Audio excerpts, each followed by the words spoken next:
São 20 horas, hoje é dia 19 de agosto do ano de 2014. Nós estamos aqui para realizar mais um programa, Amor e Sabedoria de Emmanuel. Para nós é um motivo de muita alegria estar de volta. Então, nesse momento, convido vocês para nos acompanhar na oração inicial do nosso trabalho da noite. Vamos fazer aquela viagem para dentro de nós mesmos. E eu gostaria de convidá-los para um passeio na Palestina 2000 anos atrás. Vamos lembrar de Jesus reunido com seus discípulos. E assim ele nos ensinou a orar. Pai nosso que estais nos céus, santificado seja o vosso nome. Venha a nós o vosso reino, seja feita a tua vontade, aqui na terra como nos céus. O pão nosso de cada dia nos dê sempre, Senhor. Perdoa as nossas ofensas, à medida em que aprendermos a perdoar a quem nos tem ofendido. Não nos deixeis, Senhor, cairmos novamente em erros, em tentações. Livra-nos, Senhor, do mal, pois vosso é o reino, o poder e a glória para sempre. Nesse momento, Senhor da vida, com um sentimento de agradecimento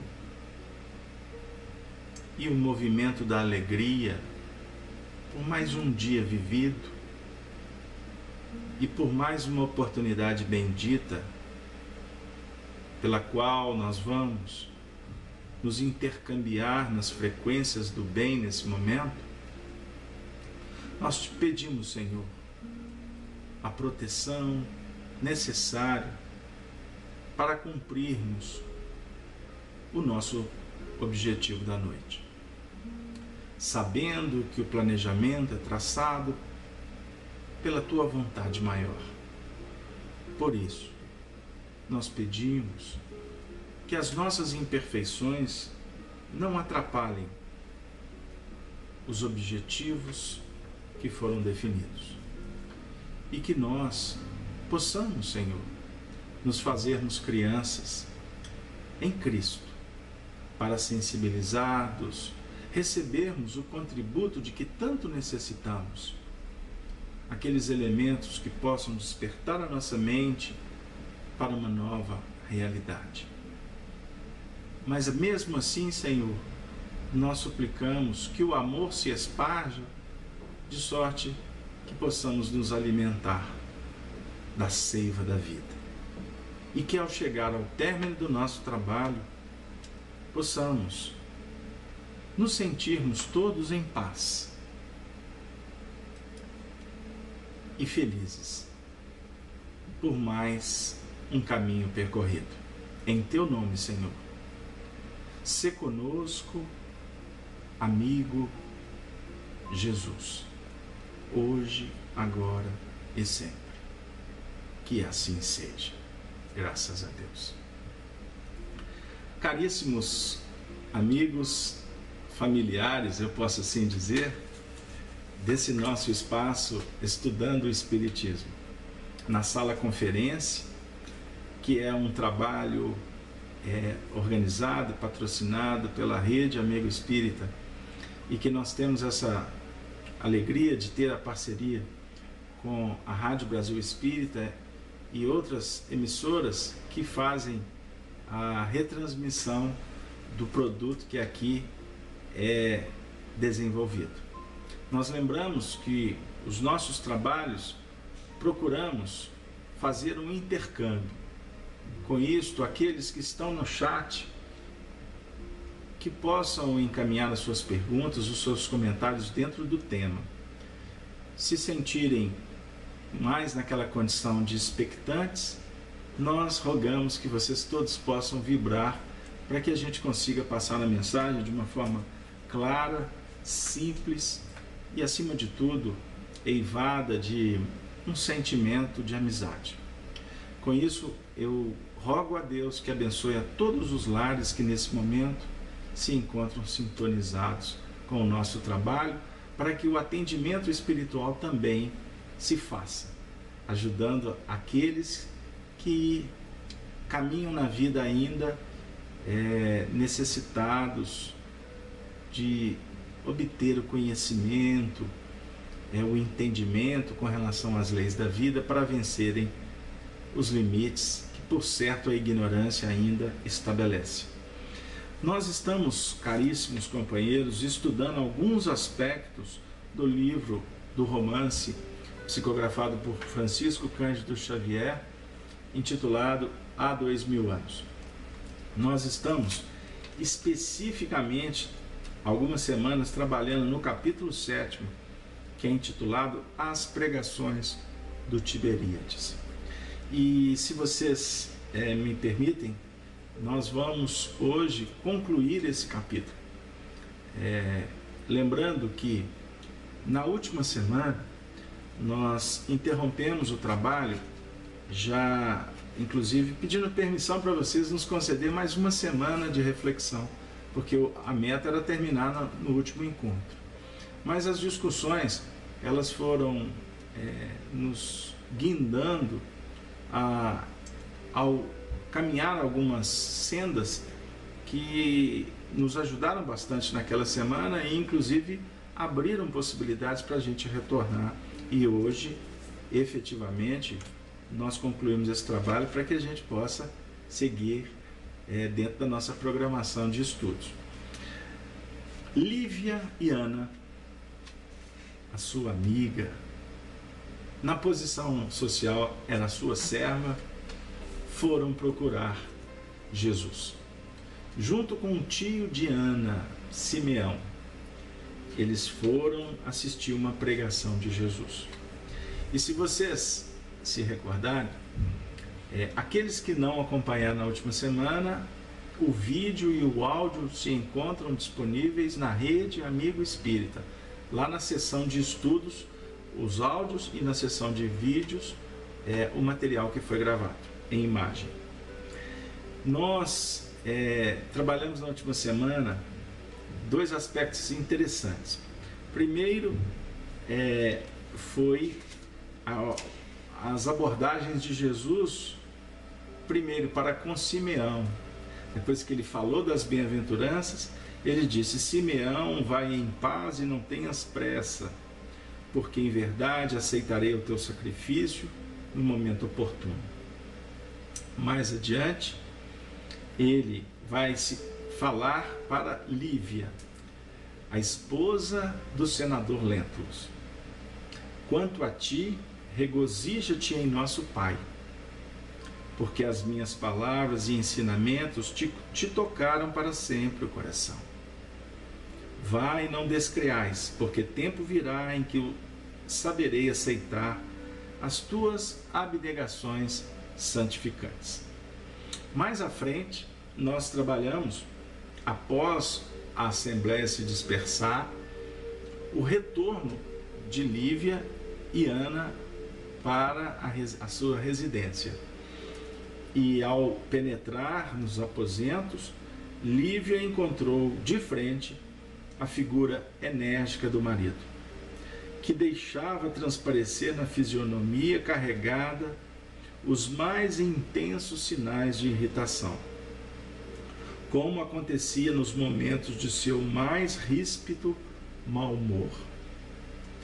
Ela notou-lhe a exacerbação de ânimo, mas, ao contrário de outras vezes, parecia inteiramente preparada para vencer as mais tremendas lutas do coração, porque, com serenidade imperturbável, o encarou face a face. Enfrentando-lhe o olhar suspeitoso, afigurava-se-lhe que a flor da eterna paz espiritual lhe desabrochara no íntimo, ao suave calor das palavras do Cristo, porquanto lhe parecia haver atingido o terreno até então desconhecido, da serenidade estranha e superior.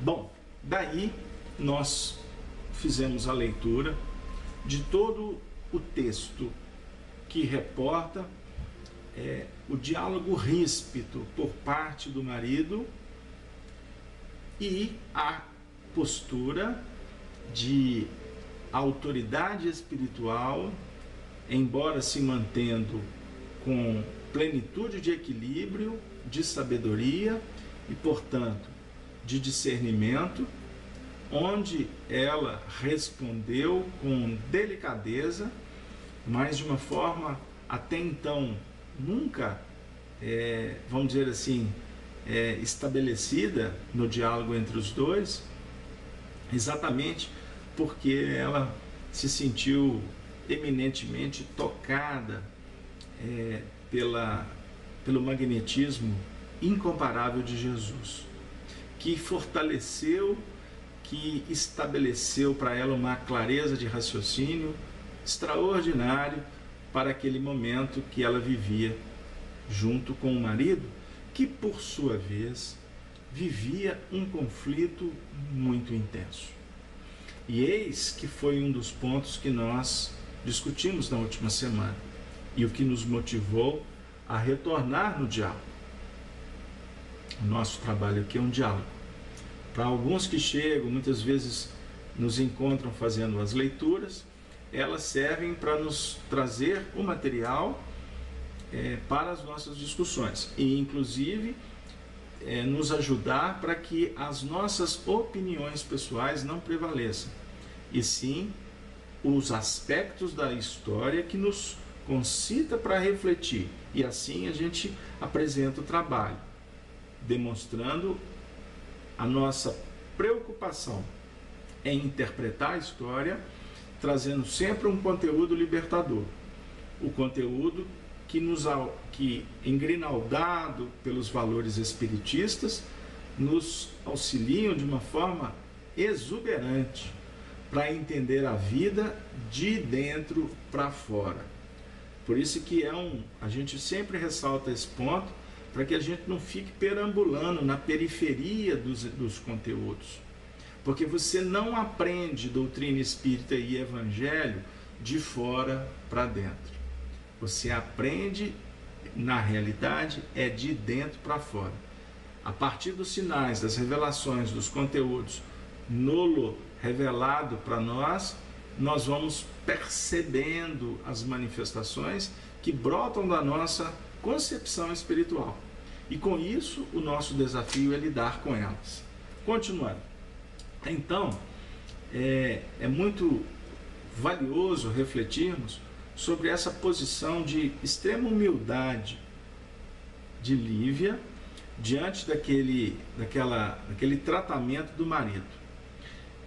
E quando nós falamos sobre os conflitos do marido, nós também voltamos um pouquinho na história que por nós foi discutida com vocês em várias semanas que passaram, desde quando nós começamos a analisar aspectos da personalidade do senador Públio Lentulus Cornélio, quando no início do livro ele tem um sonho, conforme a descrição de Emmanuel. O senador tem um sonho no qual ele se viu como seu próprio bisavô paterno, ou seja, ele mergulhou no seu passado espiritual, numa encarnação anterior. E o sonho foi tão real que efetivamente demonstrou aspectos que definiram assim, como é que eu posso dizer, uma realidade insofismável, né? Insofismável. Então, com isso, queridos amigos, nós fizemos as reflexões em torno desse conflito que ele vivia, exatamente para que a gente pudesse, vamos dizer assim, entender um pouco dos acontecimentos, para que a gente pudesse avaliar um tanto mais aquele estado, aquela ira que ele efetivamente entrou, ele se desarmonizou, né? Que ele efetivamente, vamos dizer assim, acabou estabelecendo uma tomada espiritual, abrindo brechas para ter as frequências complicadas, né? Porque assim acontece com todos nós quando nós efetivamente, vamos dizer assim, abaixamos a guarda, né? Quando nós criamos dificuldades e para nós mesmos, para manter o equilíbrio, e com isso nós efetivamente, vamos dizer assim, nos convidamos, né? Convidamos os nossos companheiros espirituais, uma verdadeira relação em que, inclusive, os desequilíbrios acabam se revigorando, né? Tomando uma importância maior. Então, assim,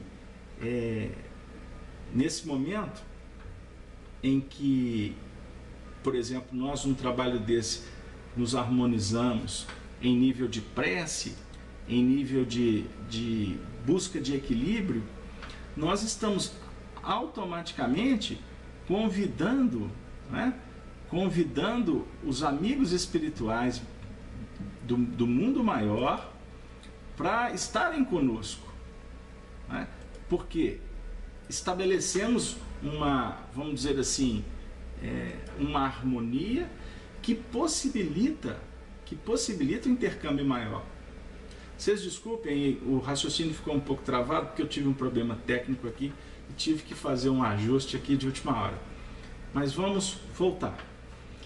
Ele, quando vivera na época da República Romana, ele teve comportamentos muito complexos, muito difíceis, o que redundou numa desencarnação, vamos dizer assim, trágica.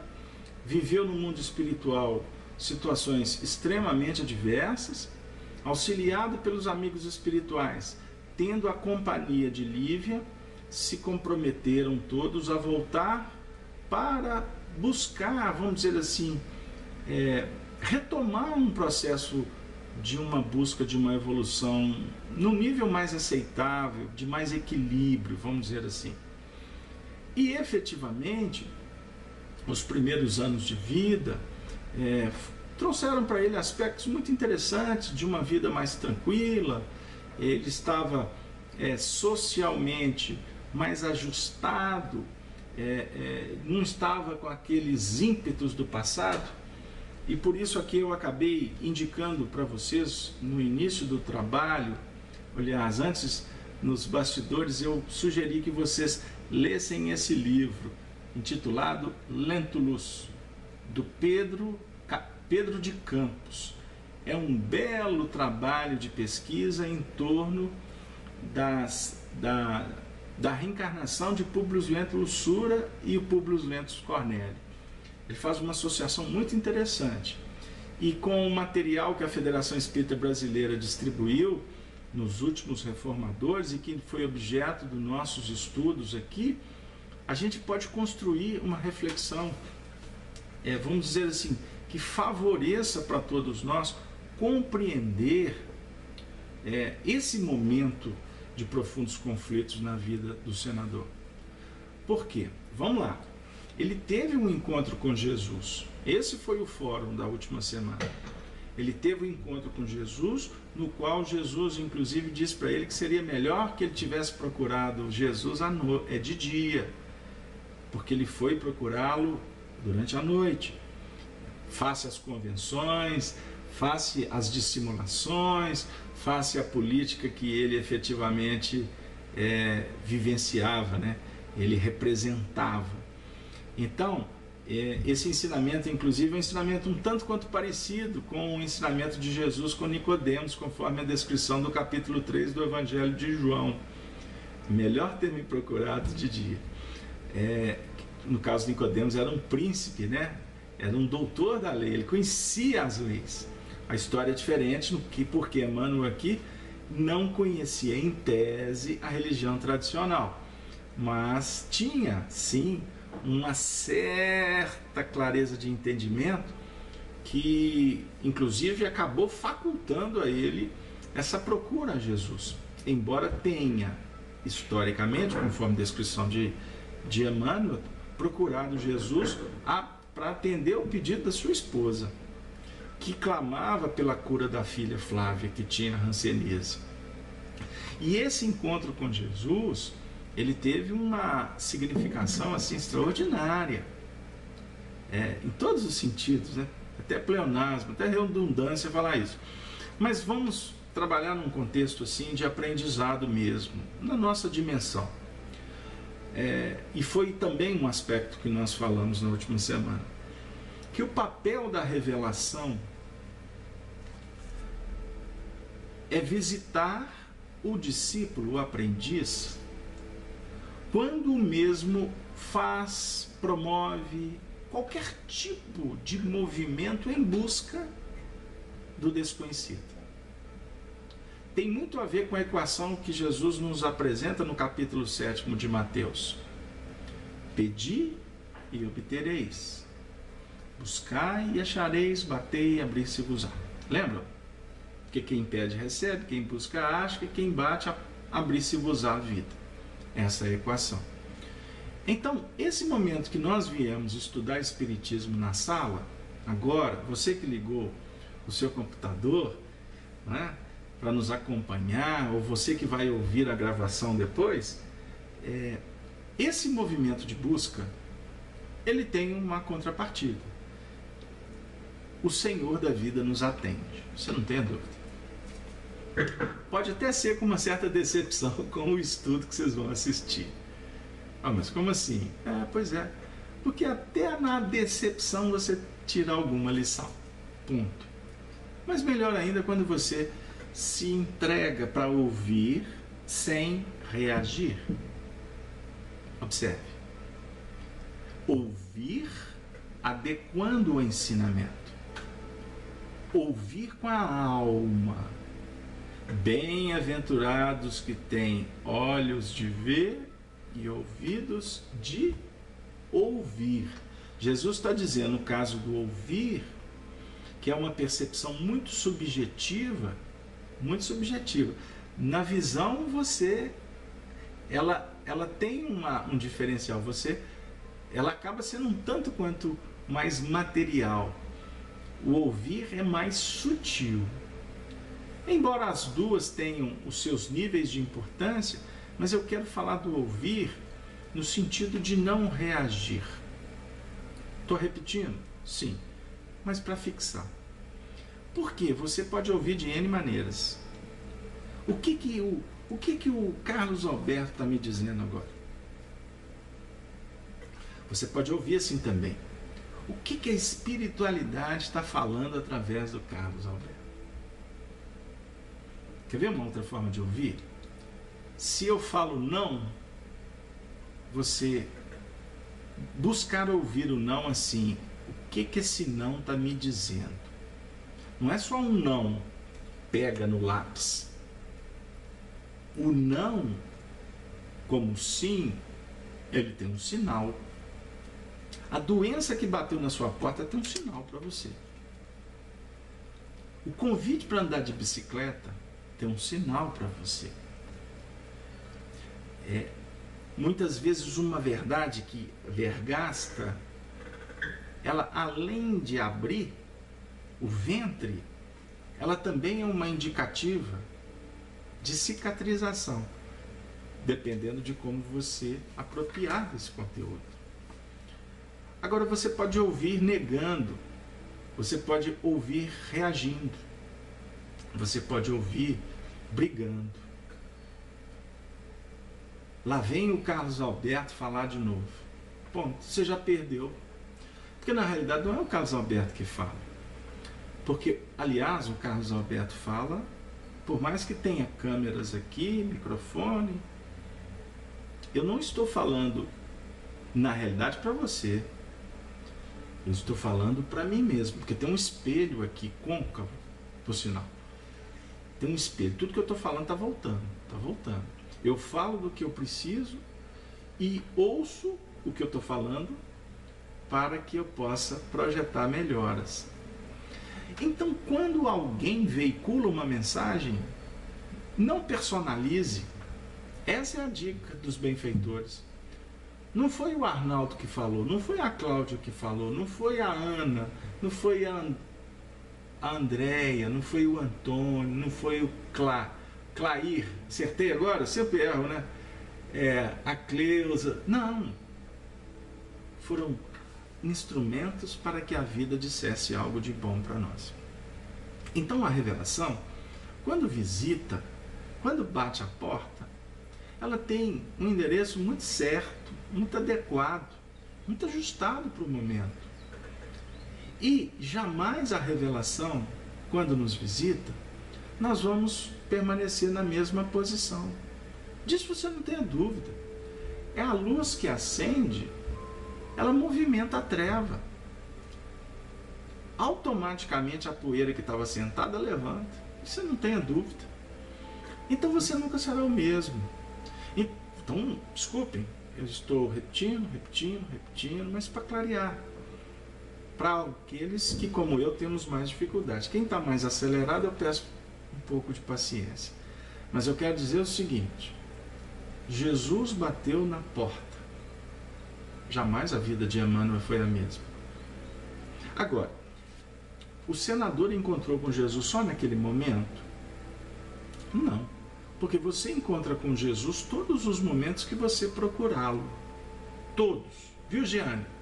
De Uberaba, o João de Porto Alegre, a Linda da Paraíba. O Daniel aí. Ô, Dani, amanhã lá na FEAC, hein? O Emerson de BH. Olha que turma boa aí. De BH, Emerson, você também fica convidado para nos conhecer, né? E conhecer a FEAC lá no bairro São Gabriel. Voltando, Jesus encontra com você em todos os momentos. Basta você procurá-lo. Conversa com ele. Pede ajuda. Vai em frente. Se você está chegando agora, é porque você chegou na hora certa. Próxima semana que vem você chega às 20. Só para brincar com o Daniel. Ok? A resposta vem.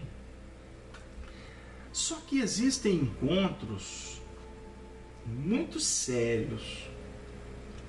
Existem encontros, situações, circunstâncias mais diretas. E jamais seremos os mesmos. E foi muito interessante, porque também é necessário lembrarmos que o senador estava envolvido por uma difamação da esposa. Ela estava sendo caluniada. E isso batia lá na intimidade dele. E ele, a princípio, não. Lívia representa as matronas romanas, as matronas tradicionais de Roma. Nós não estamos falando da turma corrompida do Império em diante. Lá do reinado de Roma, lá nos primeiros momentos, lá na República Romana. Então, as tradições eram de madonas sérias, matriarcas, braço direito, né? Que na lógica é braço direito mesmo, mas aquelas que estavam junto com os maridos, enfim. E ele conhecia ele sabia da conduta dela. E é muito interessante porque intuitivamente a gente sabe mesmo. Porque a árvore, ela vai mostrando os frutos ao longo da vida. Não é verdade? Você pode até esconder o fruto durante um tempo, mas chega uma hora que o fruto aparece. É da lei. Não tem jeito. E ela reencarnou como benfeitora dele. Então vocês imaginem o que passou na intimidade do senador. Ele foi para a Palestina para cuidar da filha. Teve um filho raptado. A filha foi curada por um profeta. Mas começou a acontecer uma série de coisas, ele não podia sair daquela região, porque a esperança dele de encontrar o filho era uma coisa que avolumava na intimidade dele, que era uma chama acesa, que consumia-o por dentro. A gente é necessário a gente lembrar. E ao mesmo tempo, ele também não tinha tanto alcance para efetivamente compreender o que vinha a ser aquele encontro, aquela fé da sua esposa com Jesus. Era uma questão paradoxal. Então, vocês desculpem, a primeira parte do nosso trabalho foi fazer uma conexão com a última semana, mas ajudar também a nós que estamos chegando hoje, porque o diálogo se tornou extremamente rude, até que ele chegou no ponto, de dizer para ela: jamais fiz uma viagem tão penosa e tão infeliz. Gênios malditos parecem presidir as minhas atividades na Palestina. Gênios malditos. Será que intuitivamente ele não estava percebendo que ele estava debaixo de um movimento de obsessão? De muitas dificuldades. Aí temos que trazer para o nosso meio. Quando nós estamos em treva, intuitivamente o indivíduo vai percebendo. Ele pode até negar e fugir ou não dar conta. Mas todos nós sabemos quando a coisa não anda bem. Quando os sonhos são pesadelos, as portas se fecham, a energia se esvai, a doença estabelece, o comportamento dos outros modificam, porque modificamos também. Então a gente vai percebendo claramente quando tem algo de errado. Por isso é que muitas vezes a gente acaba procurando Deus quando o Deus da terra não nos atende mais. O Deus vil do dinheiro, o Deus vil da vaidade, o Deus vivo do orgulho, da presunção, do egoísmo. Aí quando a coisa desgringola, como se falava antigamente, quando o vagão sai do trilho, aí procura-se Deus. Porque já estabeleceu o painel de muitas dores. Aí vai ser o último recurso do indivíduo. Geralmente é assim que acontece. Gênios malditos parecem presidir as minhas atividades na Palestina, porque se curei uma filha, perdi um filhinho no desconhecido e começo a perder a mulher no abismo das irreflexões e da incoerência. Irreflexão e incoerência dela, a irreflexão e a incoerência era dele. Então isso aqui a gente está vendo, geralmente como acontece com todos nós, quando começamos a ver a sombra, na realidade a sombra que eu vejo no outro, ela é expressão da minha. Você não tem dúvida. Aí ele continua dizendo: e acabarei também perdendo-me para sempre. Ele perdeu o referencial, o filho, as dificuldades, a esposa. Estou me perdendo. O sentimento, o conflito, ele se estabelece nessa ordem. Aí ele bate a porta com toda a força dos seus movimentos instintivos e encaminha-se para o seu gabinete, enquanto a sua esposa, de coração genuflexo, dirigiu o pensamento para aquele Jesus carinhoso e terno, que viera ao mundo para salvar todos os pecadores. Lágrimas dolorosas fluíam-lhe dos olhos, fixos na paisagem do lago de Genezaré. onde parecia haver regressado em espírito novamente. Lá estava o Mestre, em atitudes doces de prece, cravando nas estrelas do céu os olhos fulgurantes. Mas e o senador? E a dor do senador? Imaginemos ele saindo do apartamento, indo para o seu escritório, irado, possesso. Imagine o drama desse homem, dessa alma, que hoje é um benfeitor de todos nós. Por isso, nos foi orientado a trazer uma reflexão, que foi uma tese, um ensinamento desenvolvido por Emmanuel, que está contido no livro Pensamento e Vida, Culpa. E eu convido vocês a refletir com todos nós, endereçando um grande abraço para todos os ouvintes da Rede Amigo Espírita, da Rádio Brasil Espírita, e você que está aqui na sala, estudando Espiritismo no chat. Culpa. Quando fugimos ao dever, precipitamo-nos no sentimento de culpa, do qual se origina o remorso,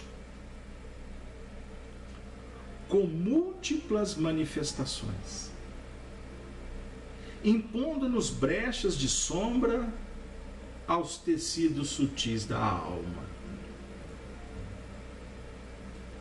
E o arrependimento, incessantemente fortalecido pelos reflexos de nossa lembrança amarga, transforma-se num abscesso mental, envenenando-nos pouco a pouco e expelindo em torno a corrente miasmática de nossa vida íntima, intoxicando o hausto espiritual de quem nos desfruta o convívio. A afeição do ímã, que possui campo magnético específico, toda criatura traz consigo o halo ou a aura de forças criativas ou destrutivas, que lhe marca a índole. No feixe de raios invisíveis que arroja de si mesmo. É por esse halo que estabelecemos as nossas ligações de natureza invisível nos domínios da afinidade. Chegou aonde a gente tinha levantado, apontado. A partir do momento em que se estabelece no campo áurico as forças destrutivas, conforme estava acontecendo naquele momento com o senador, isso foi marcando a índole. Em feixes de raios invisíveis, e por isto o halo, o cheiro, o convite, o magnetismo, a qualidade energética, estabeleceu ali ligações de natureza invisível. E isto se faz nos domínios da afinidade. Então, quando estamos irados por algum motivo. Orgulho ferido, sentimento de culpa, tudo isso pode acontecer. O movimento reativo, ele por si só virá com tanta intensidade de acordo com a vigilância ou a invigilância que se estabelece na administração das emoções. E quanto mais exacerbado, mais no bate e volta da vida, nós vamos trazer como retorno todas as frequências que se estabeleceram, todos os vínculos que enalteceram essa índole complicada nossa. Então o retorno, depois da expansão violenta, é uma retomada virulenta, cheio de bacilos, cheio de dificuldades, que nós vamos ter que espiar por elas, de uma forma ou de outra.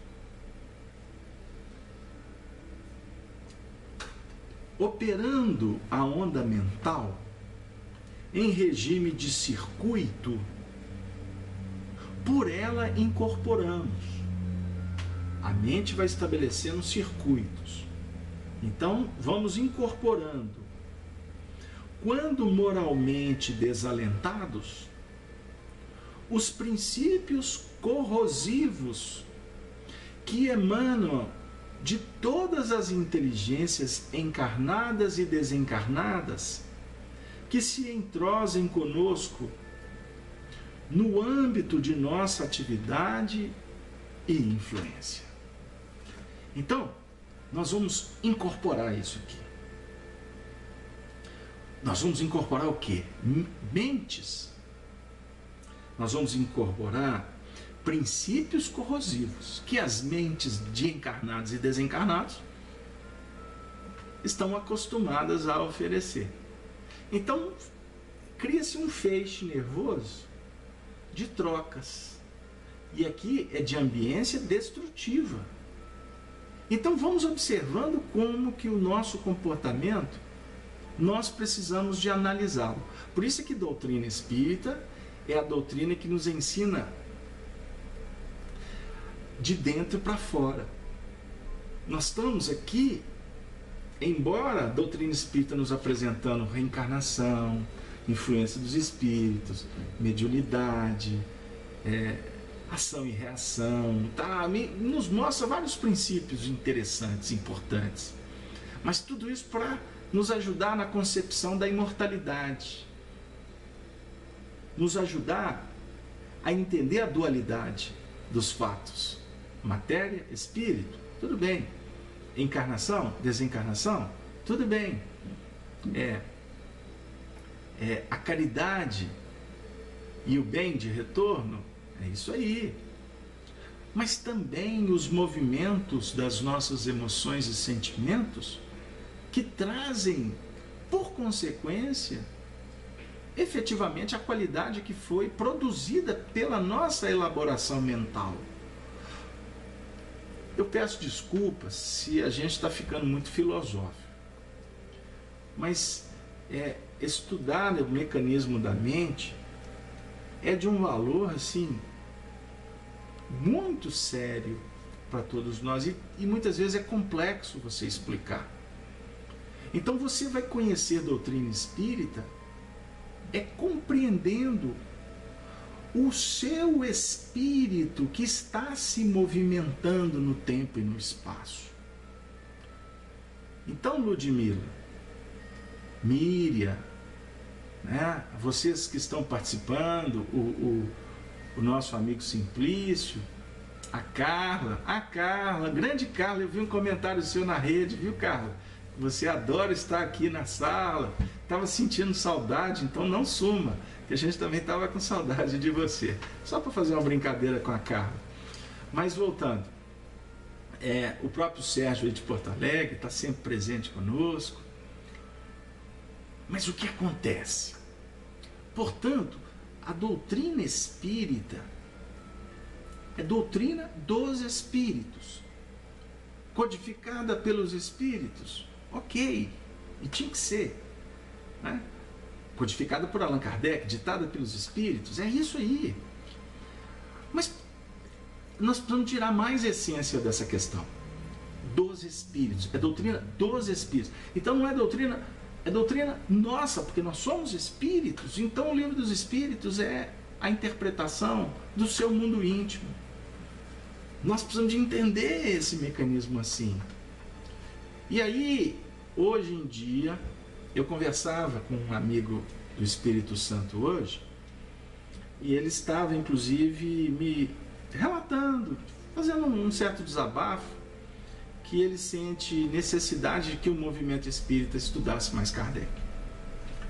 Porque a gente está vivendo um certo modismo em que a gente está substituindo Allan Kardec por outros autores dentro do centro espírita.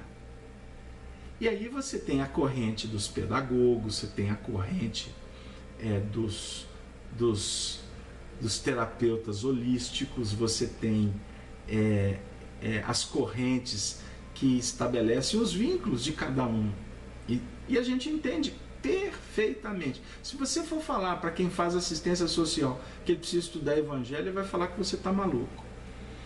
Porque ele vai dizer para você, mas eu vou ser reconhecido pela minha obra, não é? Então nós vamos ter argumento para tudo.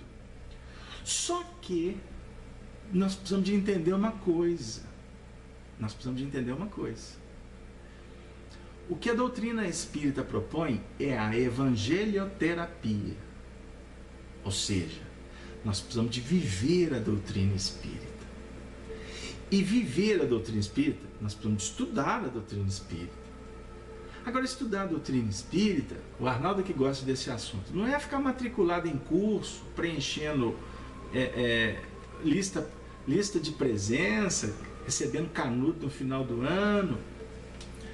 Isso é escolástica que nós espíritas adotamos porque a gente quer regra. Mas tudo bem. Eu quero dizer para vocês que estudar a doutrina espírita é muito mais do que isso. Estudar a doutrina espírita é você estudar o seu comportamento. E, acima de tudo, trabalhar aspectos que se chamam resignação, obediência. Nós precisamos de entender os mecanismos da culpa. Emmanuel nos apresenta isso em todas as suas lições. Ele fala de culpa e de trabalho. Ele fala de dor e fala de soerguimento. Observemos os textos de Emmanuel.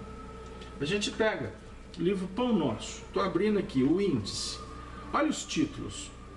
O céu com o céu, o governo interno, a posse do reino, a grande luta, agradecer, falsos discursos, cura do ódio. Está aqui.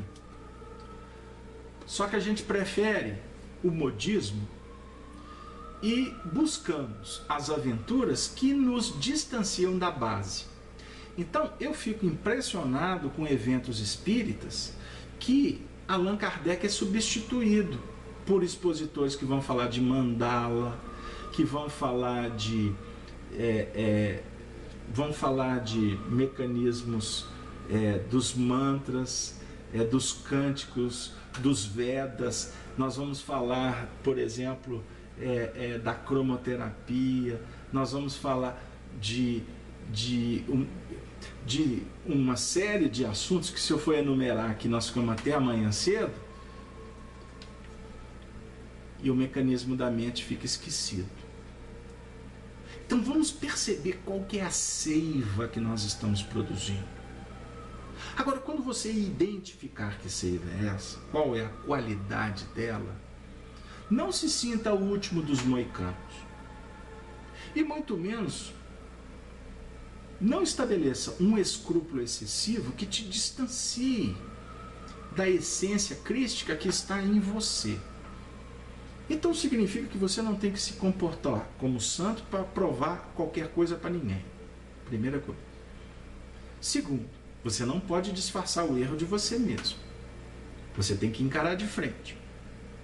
Terceiro, sendo humilde, compreendendo que você não vai resolver isso de uma hora para outra.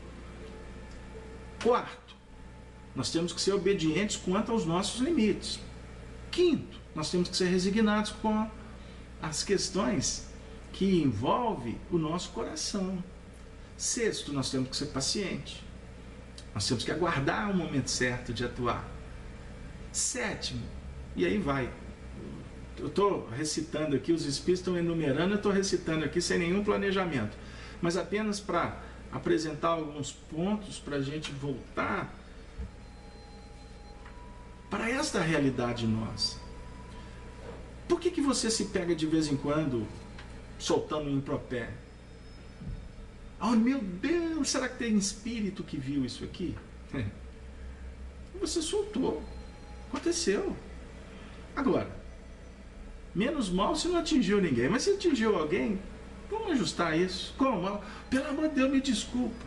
Não sei nem se é por aí. É óbvio que a educação nos convida a nos desculpar com o semelhante. Mas é começar a prestar atenção mais na emotividade que está se projetando. Mas não ficar doente por ela, nem sentir culpa por ela. Mas lembrar que aí eu vou trazer Emmanuel de novo. Nesse mesmo livro, Pensamento e Vida, ele fala assim: o reflexo está instaurado, guardadinho, ruminando lá na sua intimidade. É tocar nele, ele esboça. Ele esboça o quê? Emotividade. A emotividade, o reflexo esboça a emotividade. A emotividade plasma a ideia. A ideia vai motivar a ação. Né? Reflexo, emoção, né? Sentimento, ideia, ação, atitude, palavra. Então existe uma cadeia que foi toda acionada por um toque, por uma indução, mas que encontrou um reflexo dentro de você. Se o reflexo foi esboçado, significa que foi ótimo isso ter acontecido. Agora, na hora que a emoção vem, você não vai conseguir controlar. O momento da vigilância que Jesus define para nós não está em conter reflexo. Você não consegue. Você não vai conseguir controlar a emoção no seu sentido de ela brotou, isso é natural. Agora, quando ela se torna uma ideia, ou seja, ela já vai para um plano operacional e a ideia vai plasmar, né, a atitude, a palavra, aí é o movimento de você tomar conta. Aí chegou a hora de você estancar, né? Então, esse é um ponto que a gente precisa de refletir. Projetando as energias dilacerantes de nosso próprio desgosto ante a culpa que adquirimos, quase sempre somos subitamente visitados por silenciosa argumentação interior que nos converte o pesar, inicialmente alimentado contra nós mesmos, em mágoa e irritação contra os outros. É que os reflexos de nossa defecção, a torvelinharem junto de nós, assimilam de imediato as indisposições alheias, carreando para a acústica de nossa alma todas as mensagens inarticuladas de revolta e desânimo, angústia e desespero, que vagueiam na atmosfera psíquica em que respiramos, metamorfoseando-nos em autênticos rebelados sociais. Tem a ver com o quadro do senador? Famintos de insulamento, ele tinha ido para o escritório, ou de escândalo, nos quais possamos dar pasto à imaginação, virulada pelas mórbidas sensações de nossas próprias culpas. Viruladas. E eu tinha falado sobre virulentas. E eu não li o texto antes. Para vocês verem como que os espíritos conduzem o trabalho. É muito sério isso aqui. Porque é nesse estado negativo que, martelados pelas vibrações de sentimentos e pensamentos doentios, atingimos o desequilíbrio parcial ou total da harmonia orgânica, enredando corpo e alma nas teias da enfermidade, com a mais complicada diagnose da patologia clássica. A noção de culpa, com todo o séquito das perturbações que lhes são consequentes, agirá com seus reflexos incessantes sobre a região do corpo ou da alma que corresponda ao tema do remorso de que sejamos portadores. Isso aqui dá um tratado. Isso aqui é um seminário, um texto desse. Mas o meu tempo não permite. Traz consigo o arrependimento. Chegou lá.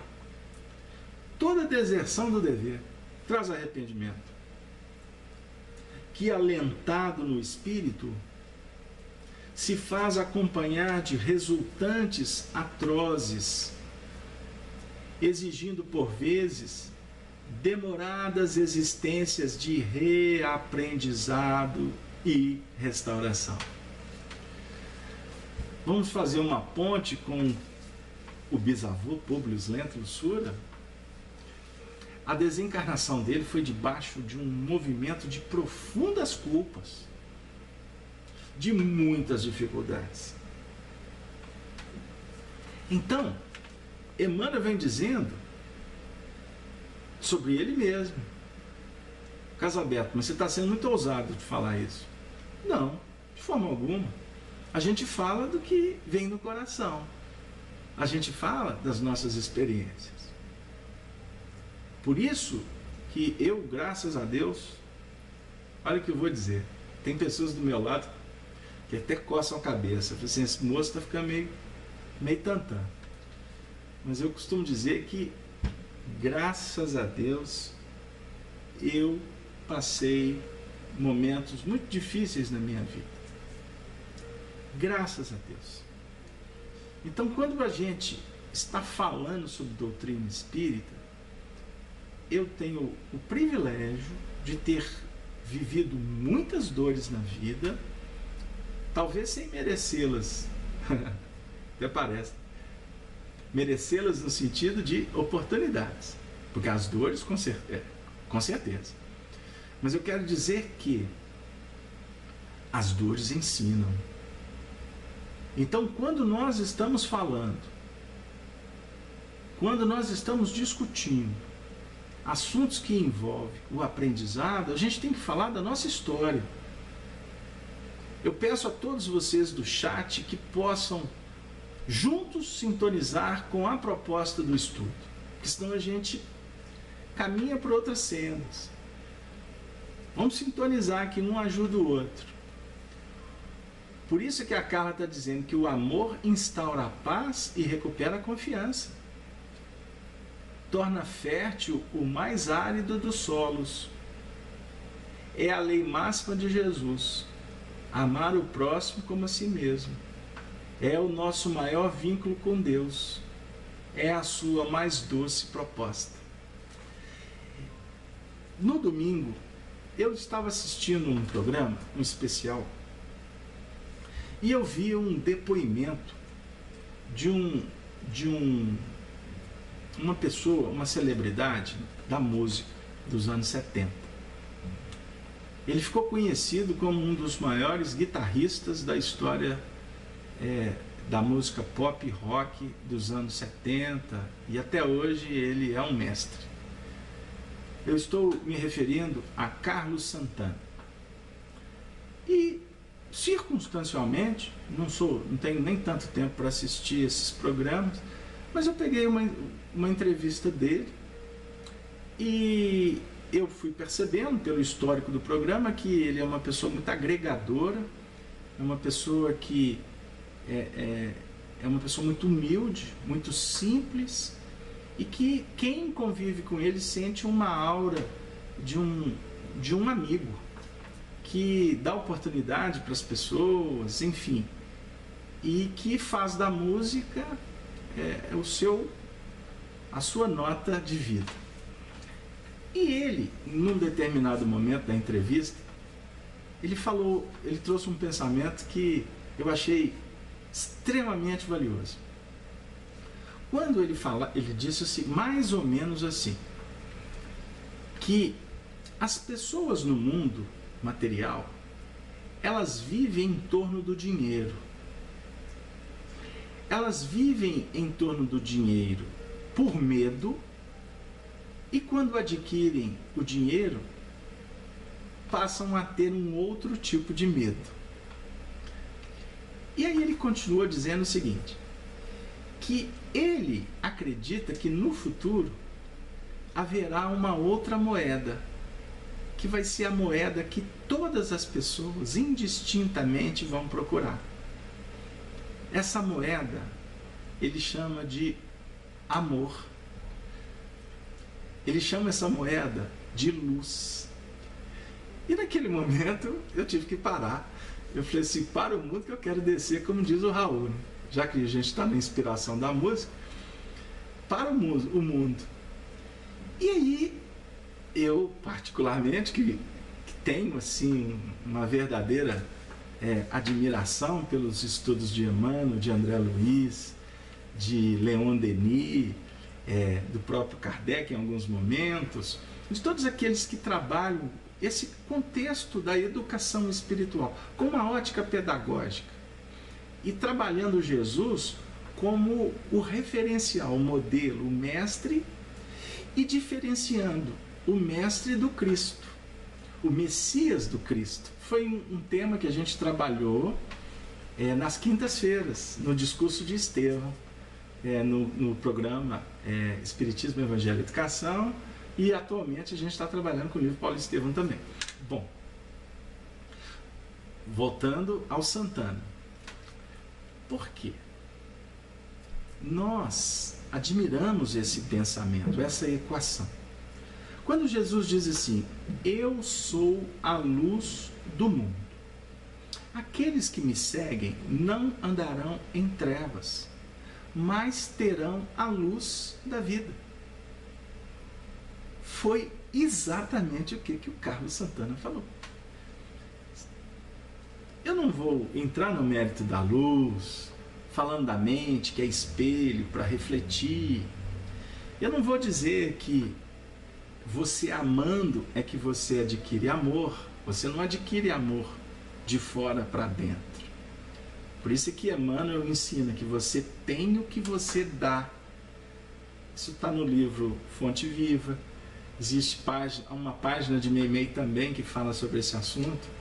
No livro, se não me engano, não, tá certo. No livro Espírito de Verdade, ou da Verdade, né? Você tem o que você dá. A gente acha que a gente dá do que tem. Não, do que você tem, você não dá. Então, quando você dá amor, você, na realidade, quando você dá, você está irradiando. E no caso, amor, você está irradiando uma luz qualificada. E é uma luz do Espírito. E quando você dá a luz do Espírito, você adquire o Espírito da luz. Para dizer, nos trocadilhos de Emmanuel, você vai adquirir o Espírito da vida. Com isso, quando nós focamos a luz essencial, você estará andando no caminho da perfeição. Aí eu não continuei o Carlos Santana, mas ele estratificou a moeda amor, a moeda luz, e ele diz que na moeda amor e na moeda luz, você tem poesia, você tem música. E aí chegou na praia dele, né? Aí a gente vai se lembrar de Allan Kardec, isso a gente fica empolgado. A gente vai se lembrar de Allan Kardec, por exemplo, naquele texto maravilhoso que está no Obras Póstumas, ele falando da música celeste. Aí você vai caminhar para ver Allan Kardec falando da harmonia, naqueles textos da Revista Espírita, se não me engano, de 66, quando ele vai falar da harmonia celestial. É uma coisa assim extraordinária, que se expressa em musicalidade. Aí a música é composta, né, por melodia, por ritmo, por harmonia. Aí a gente vai fazendo uns estudos que nos permite, por exemplo, trazer Hermes no Egito. Aí a gente vai falar dos 7 princípios herméticos. E aí eu tenho que ser cuidadoso, porque senão daqui a pouco vão estar falando que eu estou abrindo uma senda dentro do espiritismo de esoterismo. Aí o povo viaja. Mas não percebe muitas vezes que tudo está dentro de tudo. É um princípio hermético. O Arnaldo que gosta, né, Arnaldo? Arnaldo esteve aqui em casa, nós ficamos viajando aqui nas histórias. Tudo está dentro de tudo, né? Ah lá, o Arnaldo já está falando, cuidado, Casalberto. Tá bom, Arnaldo, eu vou ficar caladinho, não pode falar muito não, porque senão ele vai para a Inquisição, porque parece até contradição, né? Eu falei que tem tantas sendas no movimento espírita que o povo esquece Kardec. Mas eu gostaria de te falar, até, Arnaldo, de uma forma muito alegre, que o foco, a nossa escola aqui de Belo Horizonte, estudando Evangelho, o nosso foco se chama evolução. Nós não estudamos o Evangelho com a tonalidade teológica. Nós não trabalhamos o Evangelho com exegese, não, embora a gente tenha que estudar mesmo.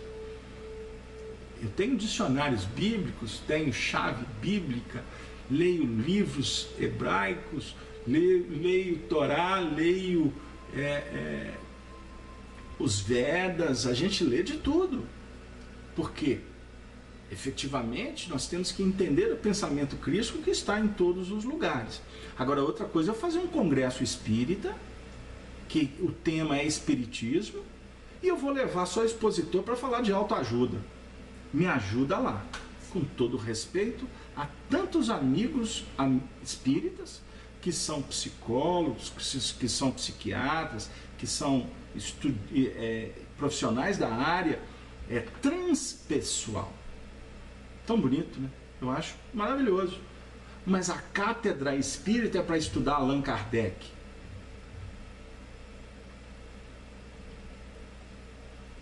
Desculpe se eu exagerei, mas não dá para a gente engolir. Com todo respeito a todos que trabalham, porque eu visito casa espírita e já encontrei casas espíritas que Allan Kardec não está na prateleira, mas está o autor tal, o espírito tal.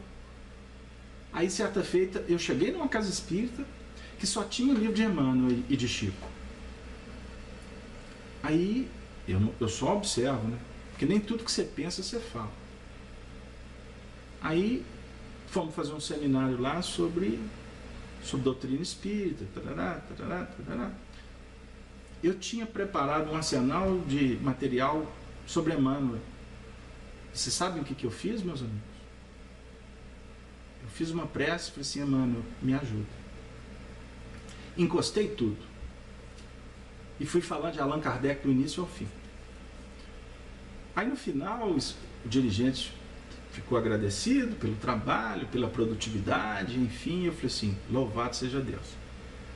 Aí ele falou assim: pô, eu achei interessante porque você citou Kardec do início ao fim. Eu falei assim: é porque a gente precisa de reverter aquelas prateleiras lá da sua livraria. Ele: como assim? Eu falei assim: eu não vi Kardec lá? Não vi nenhum volume da Revista Espírita. A gente já estava íntimo, a conversa já permitia, porque eu não podia ser desagradável. Eu tento não ser. E eu luto por isso. Mas ele fez amigo, eu fiquei na casa dele e disse para ele: meu amigo, aonde que o senhor está pondo Allan Kardec? Eu só vi Emmanuel lá.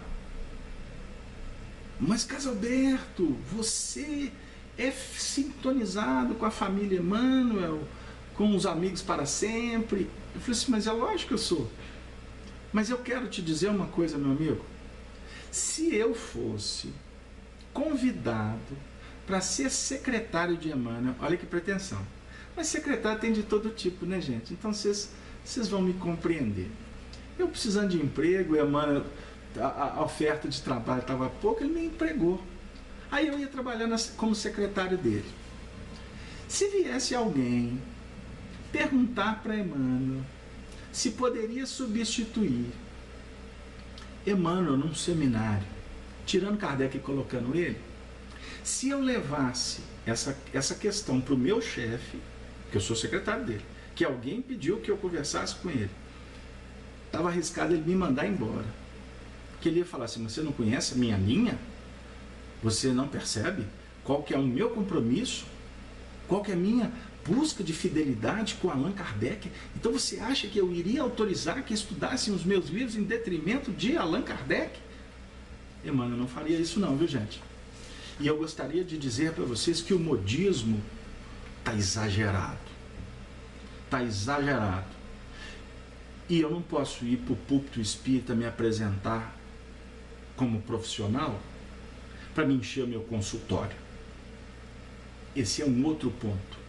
Porque a autoajuda está empregando muita gente. Porque tem um público muito grande nos centros espíritas que estão querendo a cura instantânea e acham que vão conseguir isso, inclusive com essas consultas carésimas. Desculpem a minha irreverência, mas eu estou conversando numa sala de amigos e eu espero que vocês façam muita prece para que a gente possa, como movimento espírita, repensar o que vem a ser modismo e o que nós estamos fazendo, com o movimento espírita. Como nós estamos preparando os nossos jovens para falar de Allan Kardec no futuro? Porque a novidade que Allan Kardec apresentou, nós espíritas estamos dando um atestado seríssimo de um total desconhecimento. É por essa razão que Jesus, cair em culpa demanda, por isso mesmo, humildade. Viva para o reajustamento tão imediato quanto possível de nosso equilíbrio vibratório. Se não desejamos um ingresso inquietante na escola das longas reparações. É por essa razão que Jesus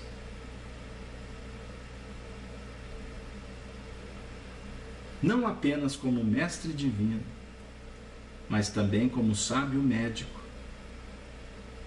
Esse é Emmanuel. Quem é o médico? Quem é o mestre? Os homens que prometem, mas não vivem? Ele, o Senhor da vida, nos aconselhou a reconciliação com os nossos adversários, enquanto nos achamos a caminho com eles, ensinando-nos a encontrar a verdadeira felicidade sobre o alicerce do amor puro e do perdão sem limites.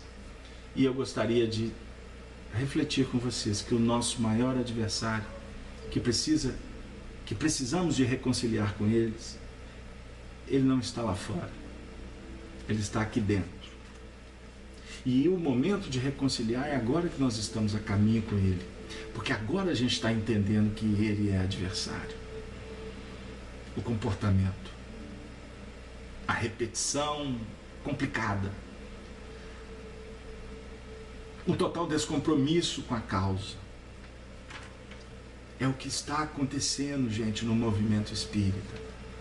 Nós temos visto um total descomprometimento com a causa.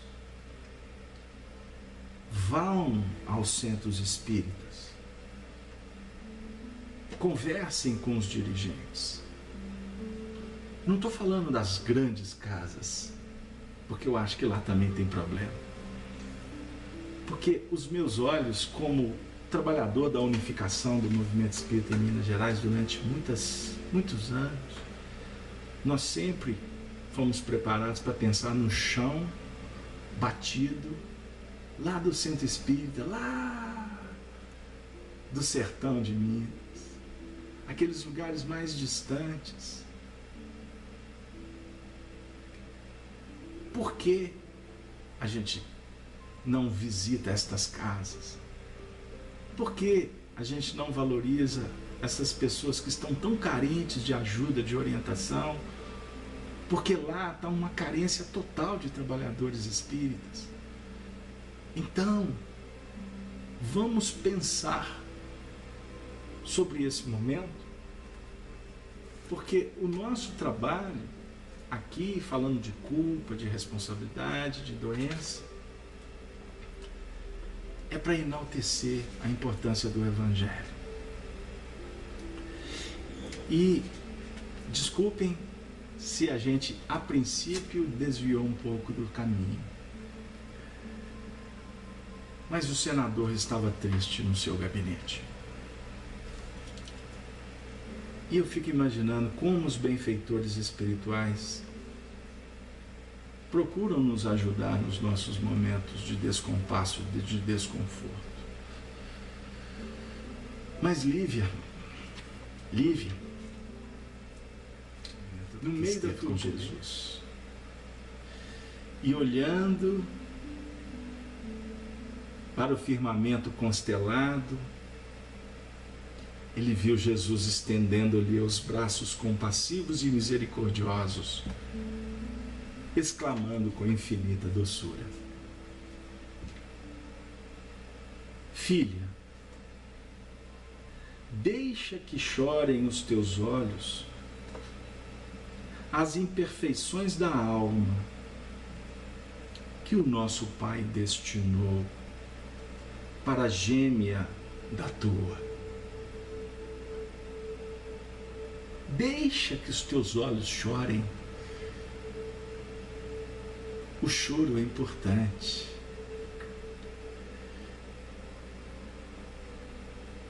Não esperes deste mundo mais que lágrimas e padecimentos, porque é na dor que os corações se lucificam para o céu. Um momento chegará em que te sentirás no acume das aflições. Mas não duvides da minha misericórdia, porque no momento oportuno, quando todos te desprezarem, eu te chamarei ao meu reino de divinas esperanças, onde poderás aguardar teu esposo no curso incessante dos séculos. Pareceu-lhe que o mestre continuaria a embalar-lhe o coração com suaves e carinhosas promessas de bem-aventurança, mas um ruído qualquer a separara daquela visão de luz e de felicidade indefiníveis. Quebrara-se o quadro da sua preocupação espiritual, como se feito de tenuíssimas filigramas. Todavia, a esposa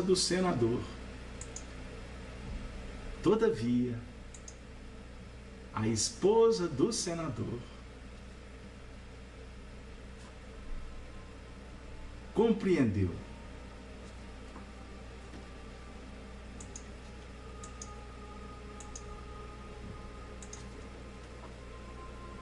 que não fora vítima de uma perturbação alucinatória e guardou com amor no âmago do coração as doces palavras do Messias. E enquanto despia os trajes galileus, a fim de retornar o curso de suas obrigações domésticas, de alma límpida e consoladora, parecia ainda lobrigar o vulto sereno e amado do Senhor. Nas eminências verdejantes das margens do Tiberíades, através da neblina suave, que lhe embaciava os olhos úmidos de pranto.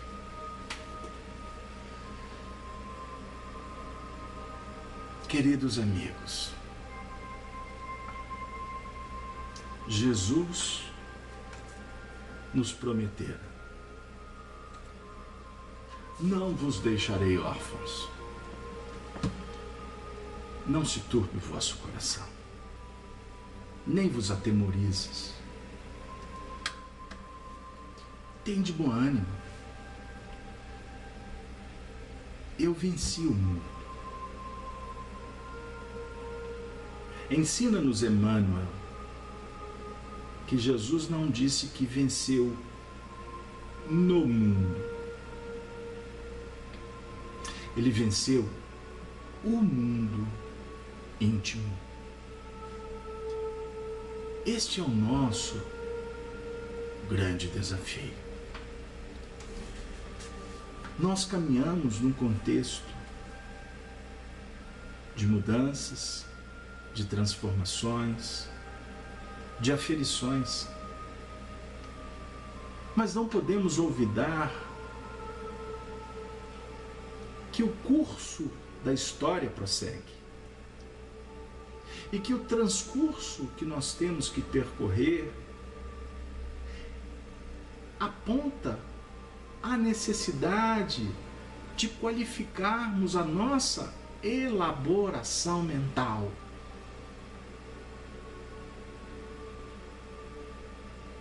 Elaboração mental. Nós precisamos de qualificar, nós precisamos de implementar, nós precisamos de exercitar com equilíbrio os projetos que o Senhor nos convida para realizar. Para isso, se não adocicarmos o nosso coração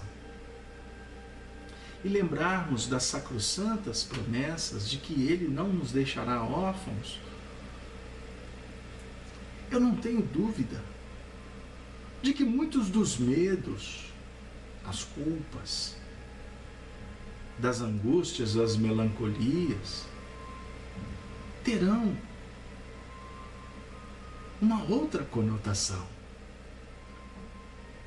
A dor é para a vida o que o buril é para o mármore sem forma, como define Emmanuel. Então, vamos ter mais cuidado e não agigantar o que é anão. O problema, se está doendo, amanhã passa, como a alegria também passa. Tenha confiança na providência divina que jamais nos situa uns à frente dos outros sem uma finalidade, sem um objetivo maior. A gente sabe que tem circunstâncias que são doídas, complexas, e que a gente precisa de ajuda. Procure pessoas capacitadas, mas procurem pessoas sérias. Não busque quem se promove. Tenha cuidado com falsos cristos e falsos profetas. Porque o Cristo, ele fala na sua intimidade.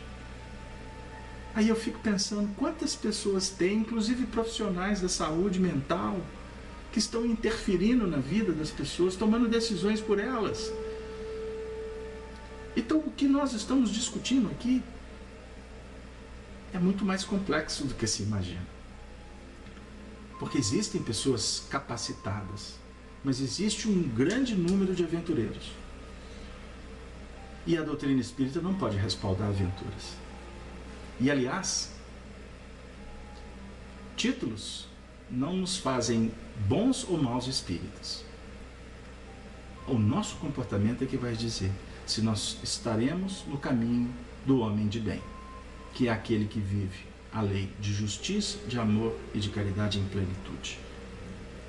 Com todo carinho, com todo respeito a todas as pessoas, porque não divergimos de pessoas, mas nós temos, nesse momento, com Jesus no coração, a doçura, o cuidado e o respeito de divergir de alguns movimentos que estão acontecendo no mundo, inclusive dentro das próprias religiões.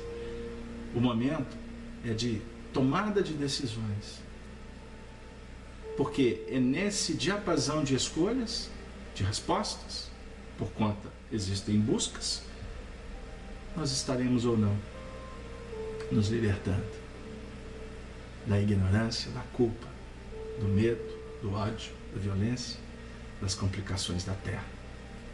Porque foi Jesus quem disse: conhecereis a verdade. Capítulo 8º do Evangelho de João, versículo 32. A verdade vos libertará. E conhecer a verdade não é conhecer espiritismo. Conhecer a verdade é estar pleno com ela. E a plenitude com a verdade só se faz pela sagrada senda chamada amor. Que Deus, o Senhor da vida, possa abençoar, possa cuidar de cada um de nós, de cada família aqui representada, de cada coração aqui lembrado. Senhor, não lamentamos tanto. Ajuda-nos para que possamos ser agentes da Tua paz. Para onde houver ódio, a gente possa levar amor. Aonde houver ofensas, que possamos juntos levar o perdão. Fazei, Senhor, que procuremos mais consolar do que ser consolado, compreender do que sermos compreendidos, amar do que sermos amados, pois é dando que se recebe, é perdoando que somos perdoados, e é morrendo, Senhor, que viveremos para a vida eterna. Que a Tua paz, querido Jesus, estabeleça-se nos domínios do coração. E que Maria, nossa augusta mãe, nesse momento, envolva a todos os lares, a todas as famílias aqui representadas, e que as flores da misericórdia da Santíssima seja plantada e regada no coração de todos. E assim nos despedimos de você, teleouvinte da Rede Amigo Espírita, da Rádio Brasil Espírita, você que nesse momento se encontra aconchegada no valoroso espaço do teu lar. Receba do Cristo o incentivo, a saúde, o fortalecimento, a esperança e a oportunidade de trabalhar pelo mundo novo, regenerado, transformado, abençoado. Ave, ave, ave Cristo. Que assim seja. Valeu, um beijo para todos. Que assim seja.